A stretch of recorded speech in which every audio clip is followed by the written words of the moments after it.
Hey, all Treebeard here. Well, it's time for part 2 of the Changeling Campaign.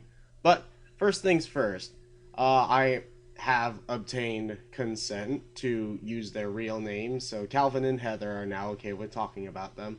And Heather, who actually has a channel of her own, is also known as Midnight Sonnet. You can check out her channel here. And now for a little bit of backstory, because I didn't quite go over it last time.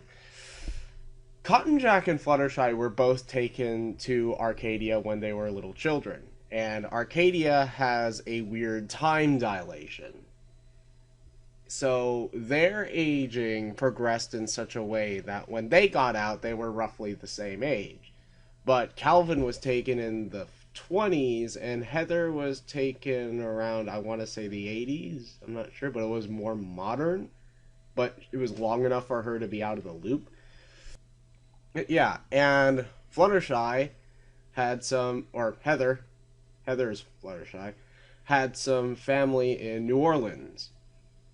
And when Grandpa Wyatt gave them the ticket to start heading over there, she wanted to check up on them.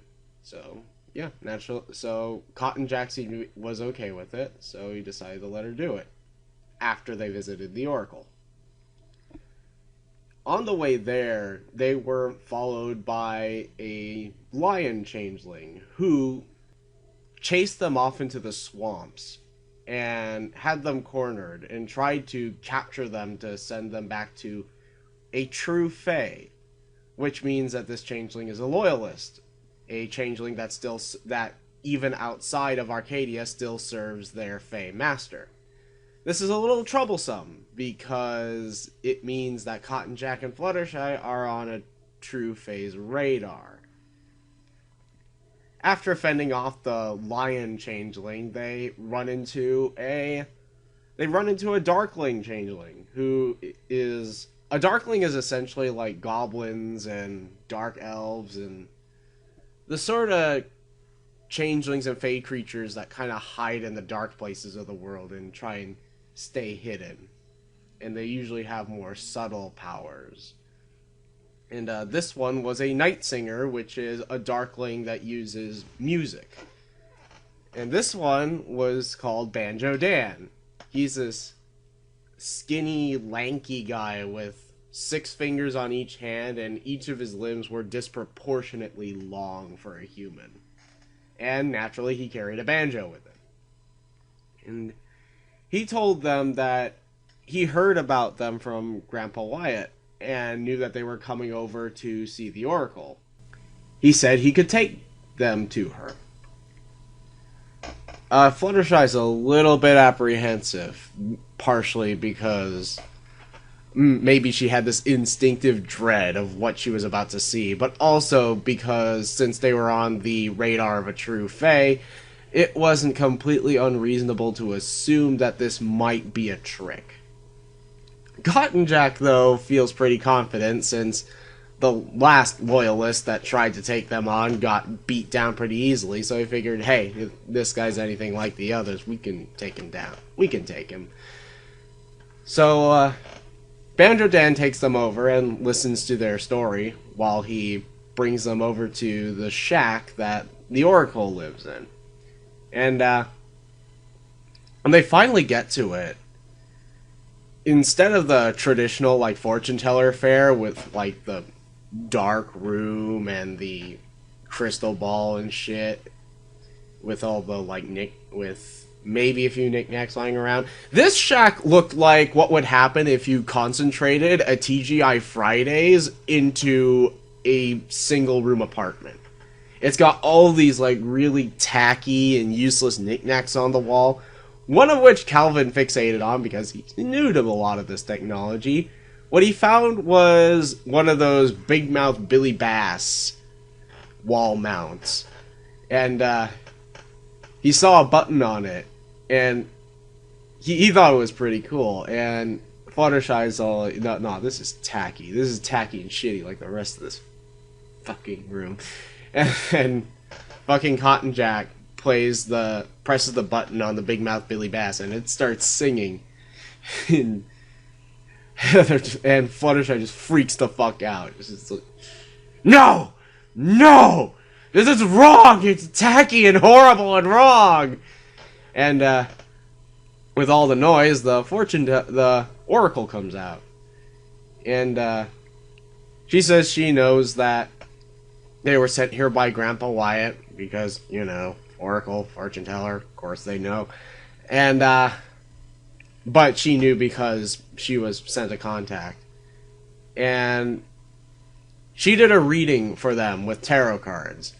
That basically said that they were going to go through great strife, but there was something that there was a victory that they'd be instrumental in over in the West.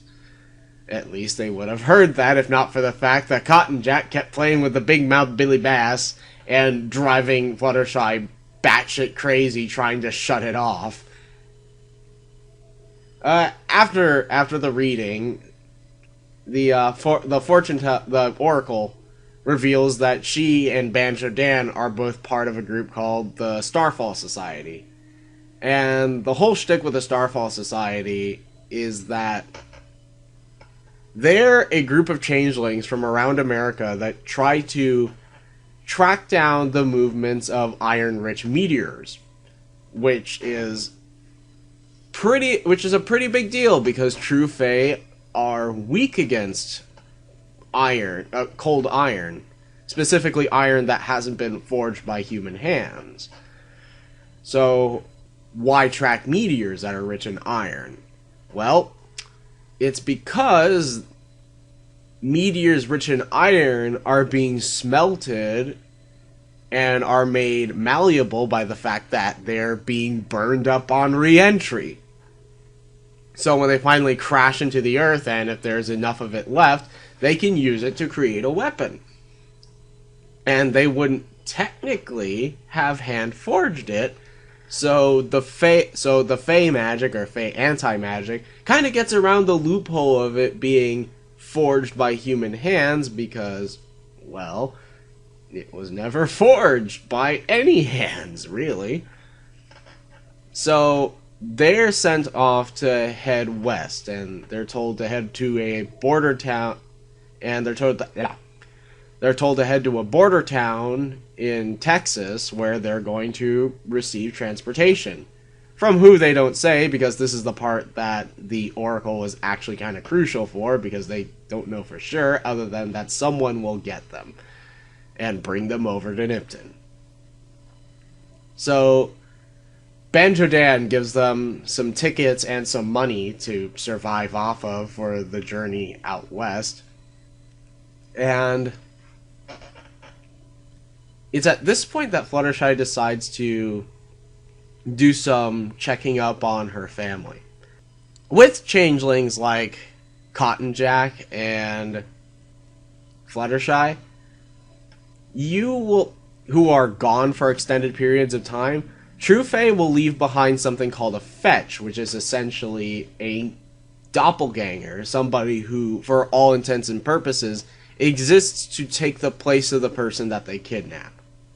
When Fluttershy looked up her family, she found out that 1, nobody registered that she was gone, because there was a fetch left behind. And 2, this fetch actually landed a career as a jazz lounge singer. At this point, they went over to the jazz lounge to check up on the for Fluttershy to check up on the family. And most changelings would try to kill their fetch because they feel like their fetch stole their lives. Fluttershy didn't. She kind of stood back and talked to her mom and had this really sobering experience and this realization that her life here is basically over, and killing the fetch is not going to change that. So it was kind of a sad moment for her, and it's at this point that she feels resolute to just, okay, you know what? It's just, she needs to take her mind off the fact that basically her whole life is gone. So she decides to accompany Cotton Jack on the journey out west. not a whole lot to say about this session other than your players will sometimes fixate on the weirdest things, like Big Mouth Billy Bass, and they'll get freaked out by the weirdest things, like the same Big Mouth Billy Bass. But yeah, this is the point where this is the point where I bounced back and I actually had like a meta plot for them to do. Because now it's about heading up with the Starfall Society and heading out west to help out at whatever's going on. And they get transport in Texas to get a ride over to Nipton, and they're going to get a ride in Texas to get a ride to Nipton, California. Which, for those of you who played Fallout New Vegas, yes, Nipton is a real place. But yeah, this is the point where the meta plot starts. And this is also the point where they start learning a little bit more, and after this is where they start learning a little bit more about exactly what kind of place this particular World of Darkness is, the one that I made. Because I feel like I should go over that real quick. New World of Darkness doesn't have a meta plot in the same way that Old World does, for those of you who know about either of them.